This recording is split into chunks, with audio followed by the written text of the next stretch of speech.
I kind of wanted to share this little memory came into,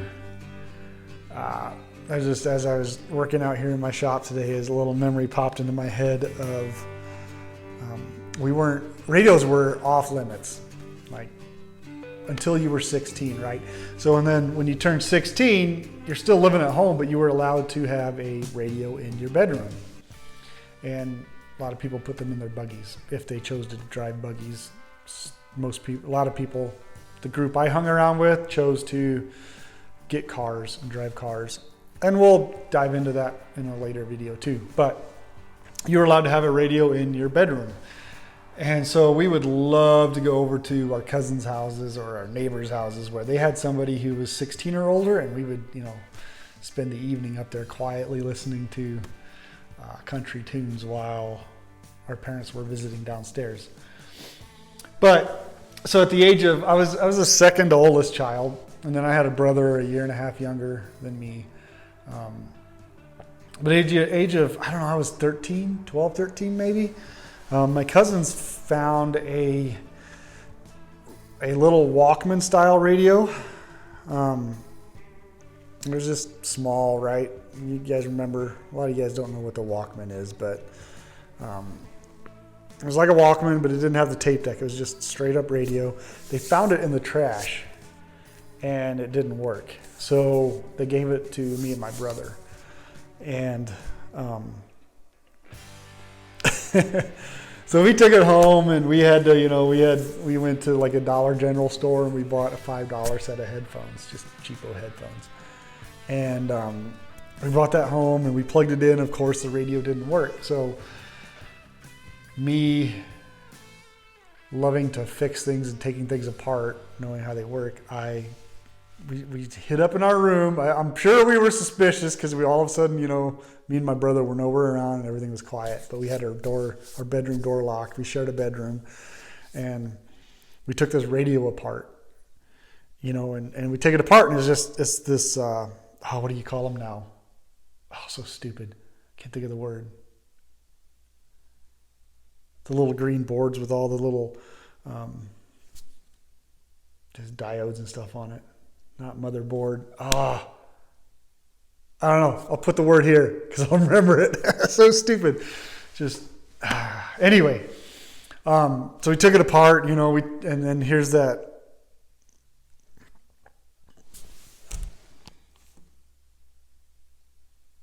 I don't know, that board. And we had no idea what we're doing. It's the first time we've seen one of those, right?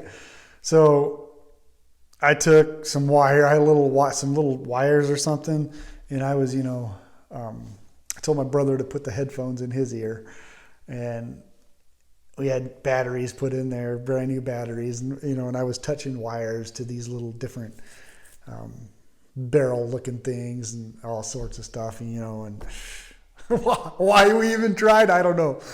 But, I hit a wire here, and I touched it to here, and all of a sudden, I hear a little in his headphones, and he's like, "Oh, there it was."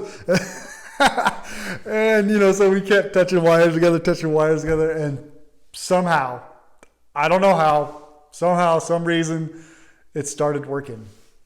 And we were excited, right? We had to hide this thing.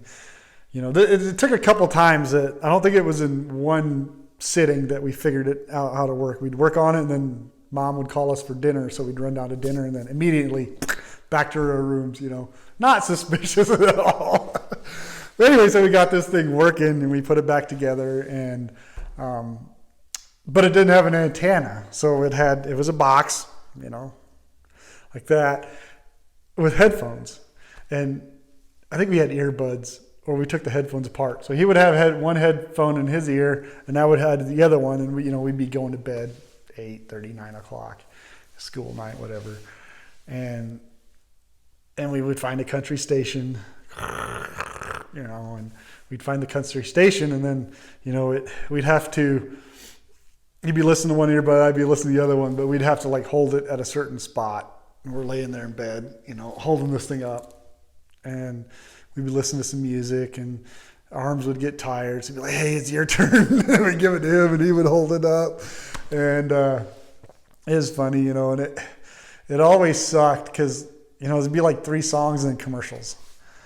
And of course, you know, at least 2 out of those 3 songs sucked and were slow. You know, we were, it was the days of Alan Jackson, Tracy Lawrence, Tracy Bird, you know, one of our main favorite songs. We got so excited when we got to hear it. Oh, sorry, shaking the camera. Got so excited when we got to hear it because, you know, it was Watermelon Crawl. Was that Tracy Bird? I don't know.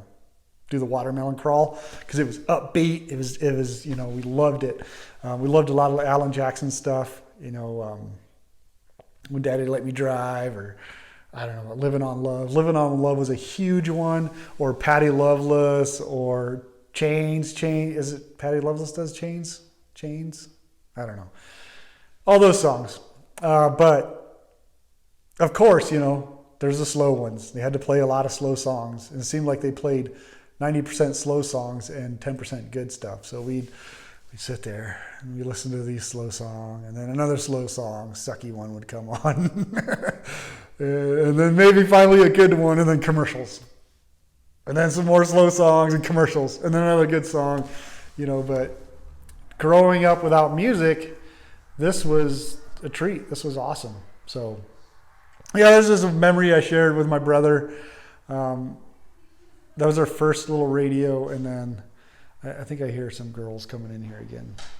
So we had that one, and then, you know, we were always with, especially my one cousin, we were always buying, he would, for some reason, he lived closer to town, so he had access to a lot of garage sales, and he would find stereos for us. And, you know, we graduated from little Walkmans with the tape deck to bigger ones. You know, I remember a purple and pink one, about that big, and it was awesome. It sounded good, and we just had a lot of fun with it. And then we graduated up to bigger ones, and we would hide them in the barn. My grandma lived right next door to us. We'd hide them in that barn mostly, and then Dad would find them and smash them. You know, he wouldn't say anything. We would just come up there to find her, you know, get her stereo and listen to it while they were in town or something, and it was gone. And we knew what happened. You know, we knew Dad had found it. My grandma was kind of lenient. She would let us get away with it, and sometimes she would sit there and enjoy it with us. We would take it into the house when we were a little bit older, 14, 15, take it into her house, and we would enjoy it with them. You know, and it was always country music until my cousin discovered Green Day, and after that, it kind of transitioned into rock. But we listened to, my cousin got a hold of some Electric Amish tapes. Electric Amish are a band from, I think they were from that area, who they cover classic rock songs and just change the lyrics and kind of jokingly make fun of Amish and Mennonites. I think they have stuff on YouTube now, but yeah, those were the good old days. Our days of stereos, you know, we would have to hide them in the barn. It was especially really hard to transport them back and forth to our cousins' houses and stuff if we wanted to sell or trade or whatever. So I'll never forget that day of those nights of laying in bed holding the stereo up, you know, 12, 13 years old, listening. Like, is it a good song? Is it going to be a good song? Another slow one. But anyway, yeah, I just wanted to share that memory. And so there you go. I guess we'll see you on the next video. Make sure you hit the like, share, hit the like button. That helps me out. Comment below. Ask your questions below in the comments. Email me in the description below. And subscribe and hit the notification, the little bell icon, so that you will be notified of the next video. So we'll see ya.